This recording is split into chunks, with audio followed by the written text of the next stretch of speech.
I think Booger McFarland is completely out of bounds with what he said on ESPN a couple days ago. Um, that take is very. I've heard it a few times. Being from the South, he sounds like a old school black parent, black uncle, black relative. A lot of old heads have a lot of negative things to say about the younger generation. Um, it's disappointing. He has a point. Black people and a lot of white people don't understand. They're under heavier criticism than a lot of white people. At one point, they didn't want blacks playing middle linebacker. They didn't think they were smart enough to lead the defense. That changed. Best linebackers of all time black. They didn't want black players being safeties because they didn't feel like they were smart enough to play that position. Didn't want them being quarterbacks, didn't want them being coaches. And then time and time again, we proved them wrong. But we do get put into a negative light. Just like if you go back and you listen to Rush Limbaugh talk about Donovan McNabb and was saying that, Donovan McNabb wasn't as good as advertised because this team was going to the Super Bowl, winning playoff games.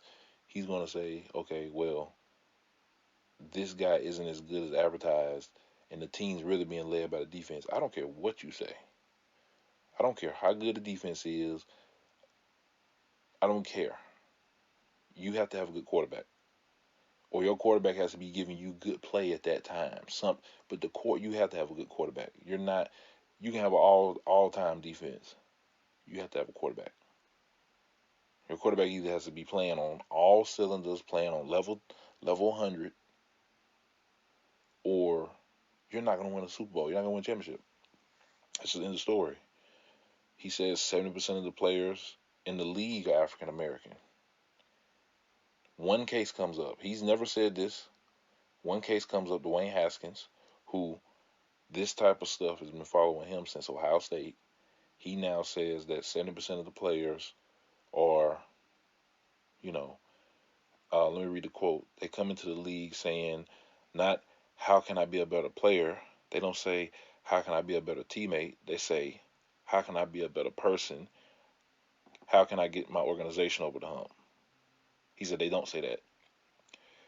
Here's what they come in saying. They come in saying, how can I build my brand better? How can I build my social media following better? How can I work on the Instagram and show everybody that I'm ready to go? And then when I get to the game, I don't perform. If the league is made up of 70% African Americans, I think there's some success somewhere.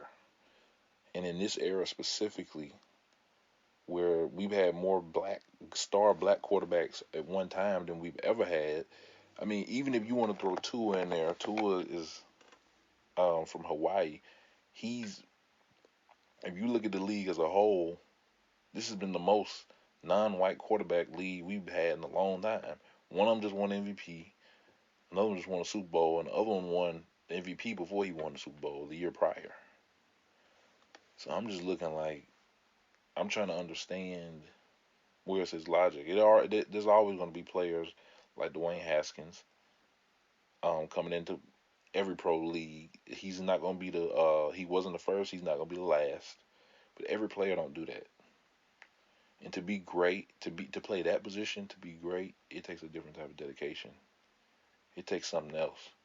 I was thinking about that the other day. I was like, to truly be great, to truly achieve the unthinkable, to be like LeBron and Kobe, you have to neglect different parts of your life. Like these guys miss family time. They miss time hanging out with their significant others. It's a lot of things, a lot of stuff they miss out on. You know, I remember I think it was at one time I was playing AAU ball, and we had a tournament that was floating around some of the guys' prom nights, and our coach was like, do you want to go to college, get recruited, or do you want to go to prom night? You know, and that's kind of messed up. I don't think that's a statement that should have been made. Prom is only once, but at the same time, I understood it, especially at that time, and even now more than ever, it's sacrifice. to be great, you have to sacrifice. And some positions like his, you cannot afford to be lax. When he came out of Ohio State, Urban Meyer said he was not ready. He got into the league. Multiple sources made statements about him not being ready. They threw him out there anyway. Again, some of the changes that were made to the team, whether it was coaching or players or whatever, he hasn't had the smoothest transition of power. But when he got it, he didn't do much with it. You know, he was lazy. And in the middle of a pandemic, especially with numbers soaring through the roof, you cannot be seen at a strip club. We just saw James Harden. A wise man learns from the mistakes of others. We just saw James Harden go to the strip club and do the exact same thing. You have to put your priorities in order. James Harden is the main guy in this franchise. He has an MVP. He's putting up 40 a game. You're, I believe, what is he, a second year, third year player? I think a second year player trying to get to that level. You're not there yet. You haven't put in that work. You can't afford to have missteps. So he chose to put the strip club first. Then he has a coach that just went through cancer treatment. I mean, it's insanity. It's insanity. And to go out in public and then with no mat, the whole thing is ridiculous. They released him. They did not have to release him this early. They showed him. They proved a point. A point was made. And one thing a lot of players will tell you, well, not a lot, but there are some players that will tell you the hardest thing in the league, not just staying in it, but getting back in it, into the league after you've been pushed out. That's harder than staying in the league or trying to get to the league.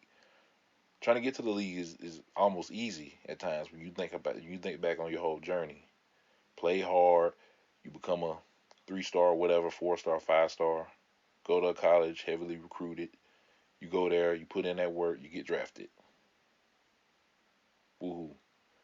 When they push you out of the league because your performance wasn't that great or no team wants you and you sitting around floating around a free agency, and then you have to, if you're talking about basketball terms, go overseas, play in Europe, play in Israel, it's harder trying to get back to the position you had.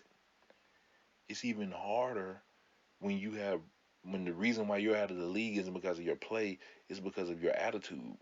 You see, Antonio Brown is one of the best receivers to ever play in this era, yet he's going to go down as a decent receiver when it's all said and done because of his attitude. His attitude took him out for, possibly 2 seasons. It's even harder to get back. And then, again, the same thing with James Harden. Even though Antonio Brown wasn't playing, people still were interested in him. They tried to get him on their teams. Everybody was trying. It just didn't work out. You can do that with their level of talent. But when you're Dwayne Haskins level, it won't be tolerated. So there's a high possibility he won't get another chance. So I don't know. We'll see what the future holds with that one.